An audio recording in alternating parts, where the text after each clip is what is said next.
नमस्कार दोस्तों। जय हिंद, वंदे मातरम। आप सभी का एक बार फिर से बहुत बहुत स्वागत है आपके अपने YouTube चैनल एग्जाम ट्रिकी में। दोस्तों, यहाँ पर हम लोग बात करेंगे इंक्लूसिव एजुकेशन का यूनिट 1.3, 1.4 और 1.5 की, यानी कि यूनिट 1.3 से लेकर के 1.5 तक हम लोग चर्चा करने वाले हैं। इसके पहले आपके लिए एक वीडियो अपलोड की गई थी, उसमें हमने 1.1 और 1.2 को पढ़ लिया था। डाइवर्सिटी के बारे में, विविधता के बारे में हमने जान लिया था और अधिगमकर्ता विविधता के बारे में हमने जान लिया था। आज हम लोग मानव विविधता के रूप में दिव्यांगता के बारे में चर्चा करेंगे। Disability as a human diversity, क्योंकि आपको पता है कि व्यक्ति कोई भी हो, अगर वो समाज में है तो शारीरिक रूप से, मानसिक रूप से, व्यवहारात्मक रूप से, संज्ञानात्मक रूप से आप कह सकते हैं कि सब में उसको भिन्नता देखने को मिलेगी। भाई, कोई भी व्यक्ति एक जैसा नहीं है। उसके सोचने की क्षमता अलग है, उसको आप कह सकते हो उसकी रुचियां अलग है, उसकी शारीरिक क्षमता अलग है, सीखने के लिए शैलियां अलग हैं। यानी कि जब आप कहोगे जो ये मानव विविधता का विचार है, ये विभिन्न रूपों और क्षमताओं को स्वीकार करने और उनका सम्मान करने पर काफी जोर देता है। दिव्यांगता केवल किसी व्यक्ति की कमजोरी या कमी को नहीं, बल्कि समाज के द्वारा बनाए गए अवरोधों को भी इंगित करता है। भाई, हम कहते हैं किसी व्यक्ति में ये कमी है, तो अगर समाज में उसका अनुकूलन हो जाए, समाज के लोग उसको मानने लगें, समाज के लोग उनका सम्मान कर दें, समाज के लोग उनको अवसर दे दें, तो वो उसके अवरोध जो हैं, जहां पर दिव्यांगता दिख रही है, प्रदर्शित हो रही है, वो तो कम हो सकता है, जो उस व्यक्ति के पूर्ण और समान भागीदारी को सीमित करता है। भाई, सीधी सी बात है, जो अवरोध है उसको अगर दूर कर दिया जाए तो व्यक्ति संपूर्ण भागीदारी कर सकेगा, बेहतर हो सकेगा। ठीक है। दिव्यांगता और मानव विविधता का संबंध, क्योंकि मानव जो है, आप देखते हैं कि वहां पर अलग अलग क्षमताएं, अलग अलग विशेषताएं, अलग अलग गुण, हर बच्चा, आप लोगों ने फर्स्ट ईयर में ही पढ़ा था कि भाई प्रत्येक बच्चा अलग होता है। यानी कि प्रत्येक बच्चे की सीखने की क्षमता, कार्य करने की क्षमता, शारीरिक क्षमता, ये सभी अलग अलग होती है। यानी कि प्रत्येक व्यक्ति क्या होता है, व्यक्तिगत विभिन्नता वाला होता है। वहीं पर उसमें अगर दिव्यांगता होती है तो हम ये कह सकते हैं कि अगर सामाजिक अवरोधों को हम दूर करें, सामाजिक मॉडल यही कहता है कि दिव्यांगता हमारे समाज में है, ना कि व्यक्ति में। अगर सामाजिक मॉडल ये कहता है तो हमें दिव्यांगता में व्यक्तियों के अवरोधों और बाधाओं को दूर करना पड़ेगा। जैसे कि भौतिक अवरोध, अगर सीढ़ियां जो है सही वाली बनवा दो, रैंप वगैरह का उपयोग कर लो, छोटी सीढ़ियां बनवा दो, ऊंचे रास्ते हों उनको आप सही करवा दो, जिससे कि वहां पर व्हील चेयर वाला जो व्यक्ति है वो अच्छे से जा सके, आ सके। जो नहीं चल पा रहा है, जो जो बैसाखी के साथ चल रहा है, या जो व्यक्ति दृष्टिबाधित है, तो आप कह सकते हो कि भाई इनके लिए आप जो है इन सब चीजों का उपयोग करो। भौतिक रूप से जो अवरोध है इनको आप दूर करो। संचार अवरोध, कम्युनिकेशन, भाई जो बच्चा बोल नहीं पाता उसके लिए यही नियम होता है कि उसको आप जो है सांकेतिक भाषा के द्वारा सिखा दो। जो बच्चा देख नहीं पा रहा, ब्रेल लिपि के द्वारा सिखा दो। इससे वो कम से कम अपने कम्युनिकेशन को, यानी कि अपनी भावनाओं को, अपनी चीजों को व्यक्त तो कर पाएंगे। दूसरा, सामाजिक और सांस्कृतिक अवरोध। भाई क्योंकि हमारे समाज में बहुत सारे ऐसे पूर्वाग्रह अभी भी चल रहे हैं जो दिव्यांगों के लिए सही नहीं है, जो नकारात्मक दृष्टिकोण रखते हैं, उनको सही मान्यता देना और दिव्यांगता को जो है समाज से अलग बनाना। विकलांगता को मानव विविधता के रूप में मान्यता देने का लाभ क्या होगा? भाई अगर दिव्यांगता को मानव विविधता के रूप में लाभ दिया जाए, अगर मान्यता दी जाए तो क्या लाभ होगा? तो कहेंगे अगर दिव्यांगता को समाज में बेहतर माना जाएगा तो सामाजिक जो समावेशन है वो उनका बढ़ेगा, यानी कि जो भी व्यक्ति है उसको सम्मान मिल सकेगा, उसको समान अवसर मिल सकेंगे, उनकी विविधता को स्वीकारा जाएगा, समाज में समावेशन के साथ में उनको आगे बढ़ाया जा सकता है, ये लाभ मिल सकता है। उनके कानूनी अधिकार और सामाजिक अधिकारों की सुरक्षा हो सकती है। इसके लिए आप ये कह सकते हैं कि भाई जो भी अधिकार हैं उनको संरक्षित किया जा सकता है, जो भी कानून है उनको बेहतर किया जा सकता है, भेदभाव को कम किया जा सकता है और समान अवसर प्रदान किए जा सकते हैं। व्यक्तिगत भिन्नता और स्वतंत्रता। भाई जब व्यक्ति की सारी जरूरतें सारी क्षमता के अनुसार चीजें पूरी हो रही होंगी तो व्यक्ति आत्मनिर्भर बन जाएगा, और जब आत्मनिर्भर बन जाएगा उसमें आत्मविश्वास भी आएगा, यानी कि और भी जो चीजें होंगी उनको वो अच्छे से सीख लेगा। दिव्यांगता का सामाजिक मॉडल। सामाजिक मॉडल कहता है कि व्यक्ति में किसी प्रकार की कमी या अक्षमता होने के बावजूद असली समस्या हमारे समाज के ढांचे में है। अगर समाज चाहे तो इन सांस्कृतिक अवरोधों को कम कर सकता है, अवरोधों को दूर कर सकता है। इससे व्यक्ति को समान अवसर मिलेगा, भागीदारी अच्छी मिलेगी। यहां पर व्यक्ति के लिए सुलभ परिवहन की व्यवस्था की जा सकती है, ऐसे परिवहन जो व्यक्ति को व्हीलचेयर के हिसाब से स्वतंत्र रूप से बच्चे को बेहतर रूप से यात्रा करने में बेहतर बनाए। शिक्षा में समावेशन। विद्यालय में विशेष शिक्षा की व्यवस्था दिव्यांगता के लिए एक समान रूप से शिक्षा प्रदान कर सकेगी। स्थिरता के लिए विविधता, डाइवर्सिटी फॉर सस्टेनेबिलिटी, इसकी हम लोग चर्चा करने वाले हैं अपने 1.4 में। और उससे पहले एक जरूरी सूचना, डीएड आईडीडी वाले बच्चों के लिए, और आप कह सकते हैं कि डीएड एचआई के जो बच्चे हैं और जो वीआई के बच्चे हैं, इनके 3 कॉमन सब्जेक्ट, पेपर नंबर आपका education in the emerging Indian society, इसके बाद में इंक्लूसिव एजुकेशन और फैमिली। आप लोग भी अगर चाहते हैं तो इनके आप लोग इंपॉर्टेंट प्रीवियस ईयर क्वेश्चंस ले सकते हैं। क्वेश्चंस के साथ में आपको आंसर भी मिलेगा, यानी कि प्रीवियस ईयर में आए हुए वो प्रश्न जो आपके लिए इंपॉर्टेंट हैं आपको प्रोवाइड करवाए जा रहे हैं। आईडीडी के लिए सभी के सभी 7 सब्जेक्ट और एचआई और वीआई के लिए कॉमन पेपर, जो मैंने अभी आपको तीनों ये बताए। एजुकेशन वाला education in the emerging Indian society, inclusive education और फैमिली एंड कम्युनिटी। अगर आपको केवल और केवल इनके इंपॉर्टेंट क्वेश्चन आंसर की पीवाईक्यू की पीडीएफ चाहिए तो आप लोग इनको ले सकते हैं। आईडीडी वाले बच्चे हैं उनके लिए भैया 299 में 7 के 7 सब्जेक्ट, केवल और केवल इंपॉर्टेंट क्वेश्चन आंसर, वो भी पीवाईक्यू। और एचआई और वीआई वाले बच्चे हैं, इनके लिए पेपर नंबर एजुकेशन वाला, आपका जो है समावेशी शिक्षा इंक्लूसिव एजुकेशन वाला, और भैया फैमिली एंड कम्युनिटी वाला। 3 सब्जेक्ट आपको केवल और केवल 149 रुपीज में। उनके केवल और केवल इंपॉर्टेंट पीवाईक्यूज जो आपके एग्जाम को और बेहतर बना सकते हैं। तो जिसको भी लेना है व्हाट्सएप नंबर 9118182056 पर संपर्क कर सकते हैं।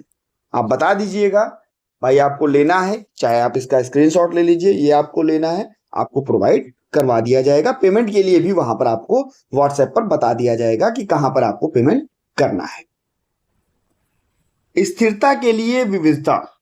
जब भी हम लोग समावेशी शिक्षा में स्थिरता के लिए विविधता की बात करते हैं तो हम यही कहते हैं कि डाइवर्सिटी ऑफ सस्टेनेबिलिटी या डाइवर्सिटी फॉर सस्टेनेबिलिटी। इसका अर्थ ही है कि हम अपने क्लासरूम में जितने भी विभिन्न प्रकार के छात्र हैं, चाहे वो भाषाई रूप से हो, सांस्कृतिक रूप से हो, सीखने की क्षमता के हिसाब से हो, शारीरिक रूप से हो, क्योंकि भिन्नता बहुत प्रकार की होती है, इनको सिर्फ एक चुनौती ना माने बल्कि इन्हें एक संसाधन के रूप में स्वीकार करें।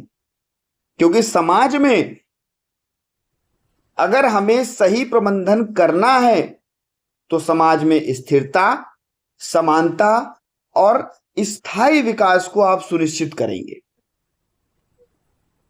क्योंकि आप जानते हैं कि प्रत्येक बच्चा, प्रत्येक व्यक्ति अलग संस्कृति से आता है, अलग भाषाई क्षेत्र से आता है, अलग उसकी क्षमता होती है। दिव्यांग हो सकता है, दृष्टि दिव्यांग, श्रवण दिव्यांग, सुनने में कोई दिक्कत है मान लो, अगर देखने में कोई दिक्कत है मान लो, चलने में कोई दिक्कत है मान लो, समझने में कोई समस्या है मान लो, तो किसी भी प्रकार से हो सकता है। इसकी हम लोग अगर बात कर लें, स्थिरता के लिए विविधता का मतलब ही है कि भाई किसी भी प्राणी, समाज या संगठन में विभिन्न प्रकार की विशेषताएं, दृष्टिकोण और पृष्ठभूमि से होने से वह प्रणाली अधिक स्थिर और संतुलित रहती है। क्योंकि वहां पर काफी विविध कल्चर के लोग हैं, वहां पर अलग अलग विशेषताओं वाले लोग हैं। इनका विचार, यह विचार प्राकृतिक पर्यावरण, सामाजिक ढांचा और आर्थिक प्रणालियों में समान रूप से लागू होता है। ठीक है, कहेंगे भाई पर्यावरणीय स्थिरता आ सकती है, जहां पर अलग अलग पारिस्थितिक तंत्र आपको देखने को मिलेगा, अलग अलग जानवर, सूक्ष्म जीव, ये सब देखने को मिलेंगे, इसकी भूमिका होगी। और यह विभिन्न जीवों और पौधों के बीच में एक संतुलन बनाए रखेगा। क्योंकि आपको पता है कि एक खाद्य श्रृंखला चलती है और उसी खाद्य श्रृंखला से हमारा पर्यावरण चलता है। आगे बात करते हैं सामाजिक स्थिरता। क्योंकि समाज में अभी हमने बात किया कि विभिन्न प्रकार की जाति, धर्म, लिंग, संस्कृति, और इसको अगर हम समावेशन को बढ़ावा दें,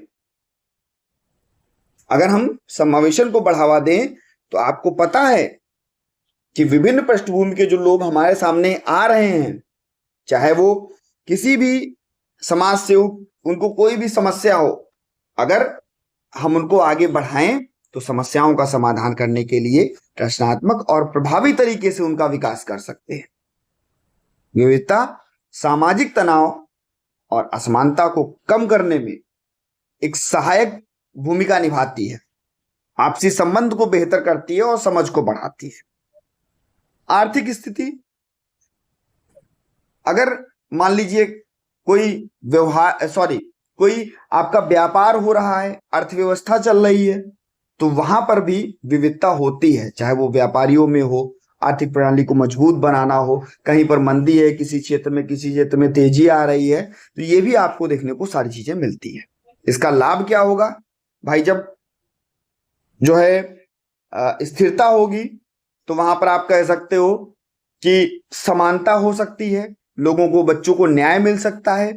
अगर हम समावेशी शिक्षा की बात करें, क्योंकि चीजें फ्लेक्सिबल हो जाएंगी, चीजें लचीली हो जाएंगी, और जब चीजें लचीली हो जाएंगी तो आप ये कह सकते हैं कि हमारा जो समाज है वो अच्छा हो जाएगा, हमारा विकास अच्छे से होगा, हम नई नई चीजों को, नई नई समस्याओं का समाधान कर सकेंगे, हम क्रिएटिव हो सकेंगे। क्योंकि विज्ञान आ रहा है, नई नई टेक्नोलॉजी आ रही है, इनके माध्यम से हम क्या कर सकते हैं? अपनी गुणवत्ता को बढ़ा सकते हैं, अपनी गुणवत्तापूर्ण शिक्षा को हम बढ़ा सकते हैं, जहां एक बच्चा दूसरे बच्चे की मदद करे और सामाजिक और भावात्मक शिक्षा का भी विकास करे, मानवीय संसाधनों का विकास करे।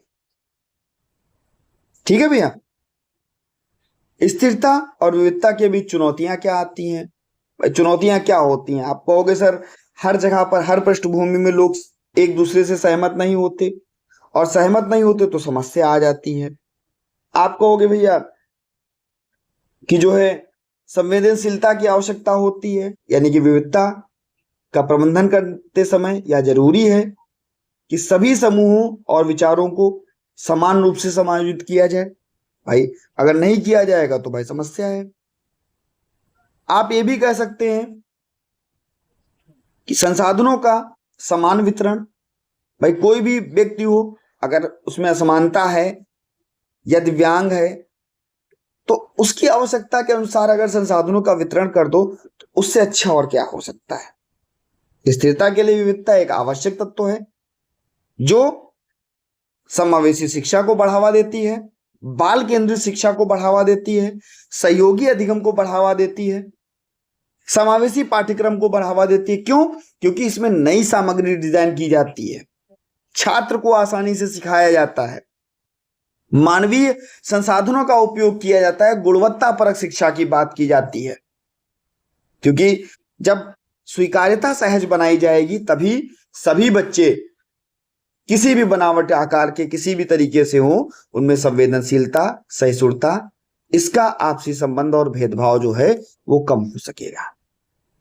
ठीक है भैया, बात करते हैं यूनिट 1.5 की, strength of diversity for inclusivity. Strength की बात कर रहा है, विविधता में भी समावेशी शिक्षा में आपको उसके स्ट्रेंथ की यहां पर बात कर रहा है कि क्या इसका मेन फोकस होगा, क्या इसकी स्ट्रेंथ होगी। समावेशी शिक्षा के लिए विविधता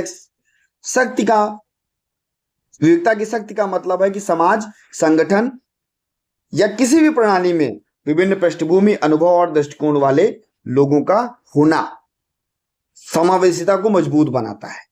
भाई विभिन्न पृष्ठभूमि के, विभिन्न अनुभव के, विभिन्न दृष्टिकोण वाले लोग होंगे तो लोग एक दूसरे से अपनी चीजों को साझा करेंगे, और जब साझा करेंगे एक दूसरे से चीजों को तो आप लोग कहोगे सर हमने कुछ उनसे सीखा, उन्होंने कुछ हमें सिखाया, हमने कुछ उनको भी सिखाया साथ में, तो हमारा समावेशन मजबूत होगा। हम अपने अपने विचारों को दूसरों को बता सकते हैं, अपनी क्षमता दूसरों से विकसित कर सकते हैं, और दूसरों की क्षमताओं को भी हम विकसित कर सकते हैं। जो हमारे पास है हमने उनको दे दिया, और जो उनके पास क्षमता थी वो हमने उनसे सीख ली, तो हर तरीके से स्वीकार्यता बढ़ जाती है, समान अवसर सबको मिल जाता है। अलग अलग दृष्टिकोण वाले लोग, अलग अलग विचारों वाले जो लोग होते हैं अपने अनुभव के साथ काम करते हैं, तो समस्याओं का समाधान नए और रचनात्मक तरीके से करेंगे, या निर्णय लेने की प्रक्रिया और अधिक समृद्ध बनाने के लिए होगा। समावेशिता के माहौल में लोग अपने विचारों को साझा करेंगे, नए विचारों को जोड़ा जाएगा, नवाचारों की संभावना बढ़ेगी। ये हो सकता है समानता और निष्पक्षता को बढ़ावा मिलेगा। भाई जब लोग एक दूसरे की मदद करेंगे, सामाजिक, आर्थिक, सांस्कृतिक पृष्ठभूमि वाले अलग अलग लोग होंगे, समान अवसर लोगों को मिलेगा, संसाधन नए नए मिलेंगे, भेदभाव कम हो सकेगा। इससे हम क्या कर सकते हैं, लोगों को विविधता अपनाने के लिए कह सकते हैं। इससे समावेशी वातावरण को बनाया जा सकता है और निष्पक्ष रूप से बढ़ावा मिल सकता है। व्यक्तिगत और सामूहिक विकास, जब लोग अपने विचारों, अपने अनुभवों को साझा करेंगे, इससे लोगों में आत्मविश्वास बढ़ेगा, लोग प्रेरित होंगे। ठीक है भैया, समाज में सहयोग और समन्वय को बढ़ावा मिलेगा। बिल्कुल भाई, जब एक दूसरे के साथ रहेंगे लोग सहिष्णु बनेंगे, संवेदनशीलता बढ़ेगी, लोग अपनी चीजें दूसरों को बताएंगे, सहयोग करेंगे, बढ़ावा मिलेगा। ठीक है भैया, इसका लाभ क्या होगा, तो संगठनात्मक सफलता मिलेगी, लोग टीम वर्क में काम करेंगे, अपनी क्षमता और विशेषज्ञता जो है मिश्रित हो जाएगी, बेहतर प्रदर्शन हो जाएगा, और भैया जो है नई नई चीजों का बढ़ावा मिलेगा। यहाँ पर सामाजिक एकता, विविधता से समावेशिता को बढ़ावा मिलता है, जिससे समाज में अलग अलग समूहों के बीच में खाई को कम किया जा सकता है। इसमें भविष्य में लोगों को समान अवसर देने के लिए बेहतर कर सकते हैं। ठीक है, लोगों का सम्मान कराया जा सकता है, नई नई क्षमता को विकसित किया जा सकता है, और यह सुनिश्चित किया जाएगा कि समाज में तेजी आए और भैया लोग एक दूसरे के साथ में लगातार विकास करें। चुनौतियां क्या हो सकती हैं, देखिए हर चीज हम लोग कह देते हैं कि हो सकता है, लेकिन चुनौतियां भी आती हैं। बिना चुनौती के कोई चीज हुई ही नहीं। भेदभाव हो सकता है, पूर्वाग्रह हो सकते हैं। अब भेदभाव अगर होगा तो समावेशी माहौल बन पाएगा? बिल्कुल नहीं बन पाएगा। अगर सब में संवेदनशीलता नहीं होगी, सब अपने अनुभव दूसरों को साझा नहीं करेंगे, तो कैसे समावेशी रणनीतियां बनेंगी?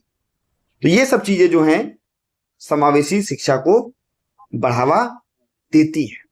ठीक है, इनसे आप क्या कर सकते हैं? अपने विचारों को साझा करो, क्षमताओं को बढ़ाओ और लोगों को भी अच्छा करो, न्यायपूर्वक बात करो। ठीक है, विविधता को स्वीकारो और भैया सबके लिए बेहतर बनाओ। इस प्रकार से आप लोग जो है 1.5 को भी खत्म कर लिया। अगर आपको व्हाट्सएप ग्रुप ज्वाइन करना है तो स्कैनर दिया हुआ है, व्हाट्सएप पर जाकर के आप एग्जाम ट्रिकी सर्च कर सकते हैं या स्कैनर पर जाकर के आप लोग उसको ज्वाइन भी कर सकते हैं। क्योंकि टेलीग्राम भैया इस समय बंद चल रहा है, आपको भी पता है, तो सारी जानकारियां आपको व्हाट्सएप ग्रुप में ही मिलेंगी। मिलता हूं भैया नेक्स्ट वीडियो में। व्हाट्सएप ग्रुप पर आप सर्च भी कर सकते हैं जाकर के, ग्रुप में एग्जाम ट्रिकी आपको मिल जाएगा। ठीक है, या फिर आपको क्यूआर दे दिया गया है, आप इस पर जो है जाकर के अपना व्हाट्सएप ग्रुप ज्वाइन कर लीजिए। ठीक भैया, मिलता हूं नेक्स्ट वीडियो में, तब तक बने रहिएगा आपके अपने चैनल एग्जाम ट्रिकी पर। वीडियो अच्छा लगा हो तो लाइक, शेयर और सब्सक्राइब करना ना भूलिएगा। धन्यवाद दोस्तों।